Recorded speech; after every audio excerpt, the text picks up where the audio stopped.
So this is something that isn't really talked about much in the thyroid community because it's one of those more rare symptoms, but you will see it on my Lab and Symptom Checklist where it's one of those that you might check the box for and really be surprised that it can be tied to your thyroid. So that's going to be joint pain, muscle pain, stiffness, frozen shoulder. These are all real symptoms. They're a real pain in the ass, literally and figuratively. And I even see questions in my Girl Fix Your Thyroid group on this, just people wanting to know that relationship between hypothyroidism and not neck and shoulder muscle stiffness and pain. One woman says, for me, it wasn't a normal stiffness at all. So you might relate to this.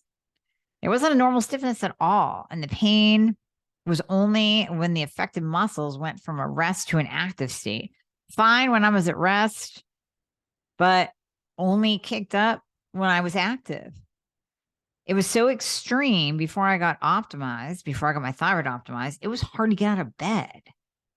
Then 80% disappeared in about 3 days with enough thyroid medication. And then we had other people chime in and say, listen, I thought it was crazy. Like I'm paying $100 a month on chiropractic and massage. Nothing's helping. Why is this muscle stiffness sticking around? One woman tried massages, acupuncture, exercise, nothing helped. Overall, she's really flexible and she's in shape. And just her neck and shoulders felt 110 years old. Had to actually start researching MS and other muscular autoimmune diseases, but nothing made sense. After the improvement, she adjusted her T4, hopefully down, and added in T3. It was better. And I knew it was Hashi related. So I want to know more about this connection. How common is it? You know, it's very, very interesting. There are multiple layers to this connection. So number one, okay, we know that the thyroid is the master gland, right? We know that the thyroid controls a lot and even controls inflammation. So let's say that you are inflamed because the thyroid is off, it's not optimized, and it is creating a high insulin state, which then equals a high inflammatory state. That is entirely possible. So that inflammation alone, and sometimes we'll see it in a CRP if we are testing C-reactive proteins. Sometimes we'll see it in an elevated homocysteine level. Sometimes we will see it with just elevated ferritin where it's 200 or above. That's a marker of inflammation. And sometimes we won't see it in your labs at all. There'll just be that systemic inflammation going on. So that's one possible scenario. The other scenario is that the thyroid controls the sex hormones. So we know that low testosterone also comes with loss of muscle. It does affect the bones, and it starts affecting the tendons and ligaments and overall inflammation.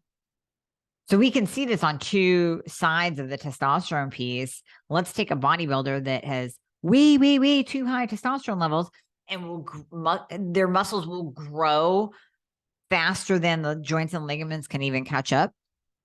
That's an issue, but the flip side is an issue too. So if you have low testosterone, now you have no production, your hyaluronic acid production decreases as well, that lubrication for your joints. We see it affect everyone across the board, males and females, when testosterone is low. Now, it's also going to directly have an effect, hypothyroidism. It's going to have a more direct effect from the autoimmune component. So when we're looking at hypothyroidism, we know that 95% is Hashimoto's, which is autoimmune. And like the one woman said in her comments, I had to check for MS. Well, it is entirely possible because autoimmune begets autoimmune. Where we see one, we see more than one.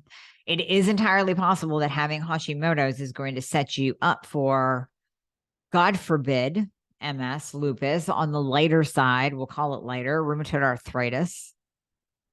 and just any other autoimmune conditions, even fibromyalgia, which is considered an autoimmune condition, psoriatic arthritis, which has its own level of pain to it. It's going to set you up for those other autoimmune conditions that could also produce that joint and muscle pain. So that's another avenue that it can go down. The other thing that I often see is when we are optimizing someone's thyroid, we're removing gluten because, like I just said, 95% is autoimmune anyways.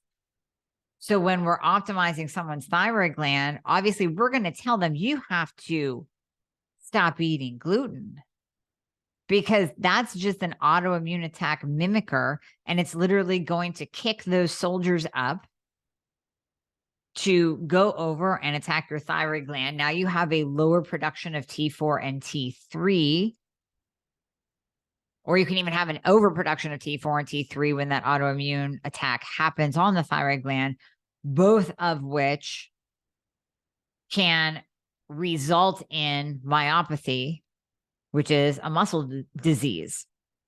So both hypo and hyper. So now you have that autoimmune kick up with gluten. You eat the gluten. Now you have the autoimmune kick up. It's affecting the thyroid gland. We know the thyroid gland has a direct effect on sex hormones, like we just talked about, on inflammation, on insulin, and on the muscles and the joints. You're also going to tie in the fact that gluten itself creates a leaky gut. We see high markers of zonulin, which is a leaky gut marker, but also a marker of inflammation of the gut. And that zonulin alone, we see tie-ins to cancer, other autoimmune conditions. We see a tie-in to migraines. We see muscle and joint pain. We see the frozen shoulder. So you're seeing how all this is connected? It's all connected. It's all connected. We can draw one line and literally connect it to a bunch of other lines. Just how hypothyroidism connects to the sex hormones and connects to insulin. And I just love doing this because it's just so much fun. It's so much fun. So one thing that we can also see, which we are seeing a little bit more lately, I started seeing this condition appear after CrossFit really took off and people were going crazy with the workouts, like crushing their muscles on a daily basis to a very, very extreme point. It's called rhabdo or let me say this 5 times fast. Rhabdomyolysis. Rhabdomyolysis. And this is a condition where muscle actually breaks down rapidly. It's very rare, but it is a known direct complication of hypothyroidism. So we do see it more often occur in these CrossFitters that had hypothyroidism and they went in and they were crushing themselves on a daily basis. And then the rhabdo occurred. So there's talk that the rhabdo is also autoimmune. So is it that the strenuous exercise and the CrossFitting triggered another autoimmune condition to surface? And now we're dealing with the muscle breakdown, the rapid muscle breakdown. And there's also a ton of pain with this, by the way, a ton of pain. I knew a girl, she was so fit. I mean, to look at her, you would guess the amount of pain that she was in on a daily basis because she had muscle. She had beautiful, athletic muscle, and she was in a ton of pain from rhabdo. So we have that connection as well. There's also a really deep connection, and I've been seeing this more and more lately, and I will have to have an expert, which I do have a friend and colleague, Dr. Aaron Hartman. He is doing more extensive research into the connection of over stretchy individuals. What am I looking for? It's a specific term that I am completely blanking on. And Patty, you'll have to cut this out because I actually have to look it up. So it's the condition where joints hypermobility. Okay.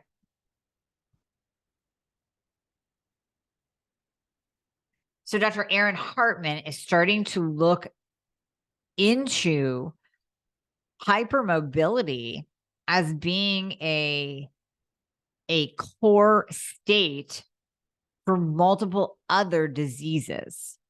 And we see this in Ehlers-Danlos syndrome, which also has a connection and is called autoimmune. But what's fascinating is the connection between this hypermobility syndrome and multiple other disease states. So we're starting to see not just a joint or a muscle connection with hypermobility, we're actually seeing more and more autoimmune diseases related to it. And like I said, I will have Dr. Aaron Hartman on, but if you want to go to his website or just Google him, you might be able to see more of his research that he's doing if he's gotten that far into publishing. I know I just heard from his dear wife, Becky, that they are digging more into this, and his mind is just a fascinating mind. So we'll have him on. But that's another connection. So we can go down so many different rabbit holes. Definitely, if you are experiencing extensive muscle and joint pain, and you're doing all the things, you're doing the acupuncture, you're doing the massage, you're doing the foam rolling, you're doing the exercise, you're getting your circulation going, all of that, you're taking the anti-inflammatory everything, the curcumin and turmeric, and you're taking the magnesium, hopefully more than one mag, do the quad mag by the fixer. That'll give you all different kinds of mags. You want to relax those muscles. You're doing all the things, but you're still experiencing the pain. Number one, you have to go gluten-free. Number two, optimize your thyroid glands. Optimize that. Because here's the thing, you're not going to know until you go through all those steps, until you optimize the thyroid, until you look at your insulin. Hopefully you're working with someone that knows what they're doing. They're looking at your sex hormones. They're balancing those out. They're maybe looking for other autoimmune conditions, or we just fix this autoimmune condition, make some dietary changes, and watch all of that inflammation go down and watch those joint and muscle pain symptoms improve. Now, if they don't, well, that's where you go deeper. I mean, of course, yeah, unfortunately, check the boxes of the MS thing, of the lupus thing, of the RA thing. But then you go, is this an overuse injury? Maybe I need to look into stem cell treatment. Okay, that's a whole other podcast. PRP treatment, platelet-rich plasma. I can look into using peptides like BBC 157, CB500. All of those are very healing. There's a new one I'm playing around with that is,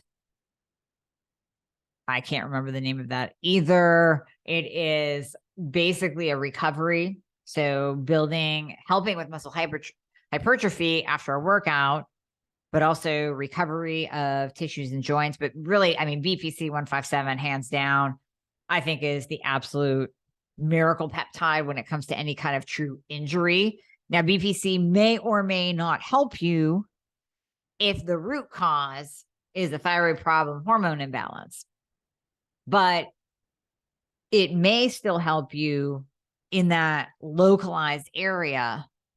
As you stack it, you just have to give it time. You just have to give it time. I mean, I've heard it working very quickly. I've experienced it working very quickly. Quick story on BPC, and then I'll wrap this up for you. I was at a conference, and many of you know I have scoliosis, so my lower lumbar always hurts and spasms. And that's actually where I get my Botox treatment to relax that muscle. So listen, when we're talking about muscle and joint pain, I know it firsthand. I've lived it my whole life. I basically lived with, because it becomes the new norm. I'm always pretty much at a pain level of a 5. And I do all the things, and I still get massaged, and obviously my thyroid's optimized, and I take my magnesium, but I also get Botox treatments in the spasm muscle. And I was at a conference and just something had happened that my back totally went into spasm. And literally it was ironic because I was sitting there telling people how great my back has been lately. So totally went into spasm. And I don't know, this is where miracles sometimes happen. And the good Lord above is watching over you, even for the little things, not for just the big things. I packed BPC with me. What? I very rarely take peptides with me, but I packed it. And I got that out and I loaded the syringe, packed insulin needles too for the peptide. And I just reached around and I jammed it right into my lower back in like 3 different spots. I didn't even care. I didn't care if I was hitting skin. I didn't care if I was hitting muscle. I needed to get this in because I was in pain. And I had like 3 to 4 days ahead of me of a conference. So I jammed that in and by God, it worked. It was like within an hour or 2. Now I know some of you have tried BPC locally, kind of in that area. It is systemic. You don't have to inject it locally, but I was desperate, so I did. Many of you have tried BPC and you're like, me, it kind of works, kind of doesn't. I get that. And I know we also kind of roll the dice of where we get our peptides. So if you are buying them from a research facility only, you're rolling the dice. And I get it because I roll that dice too. But if you can work with a provider, prescriber, which many of my prescribers on my team can do this, we can actually order peptides from a compounding pharmacy. So you actually know that they're what they're supposed to be in that bottle. Because when we order from the research, we're rolling the dice. It's a crapshoot. When we get it from a compounding pharmacy, might be a little bit more expensive, might not be, but might be. The key is working with somebody that's open-minded to know what the hell peptides are and who knows how to connect with a compounding pharmacy to get you the peptides. You're not going to find that in conventional medicine, by the way. But then that is going to help you significantly reduce any kind of muscle or tissue or joint injury. So that's it in a nutshell. Great question. Short answer, kind of short answer, but you can see where it all ties in. And you can have some direction to move toward to fix whatever it may be. So we covered kind of everything from basic injury, sport injury, exercise injury, overuse injury, all the way tying it back to the thyroid.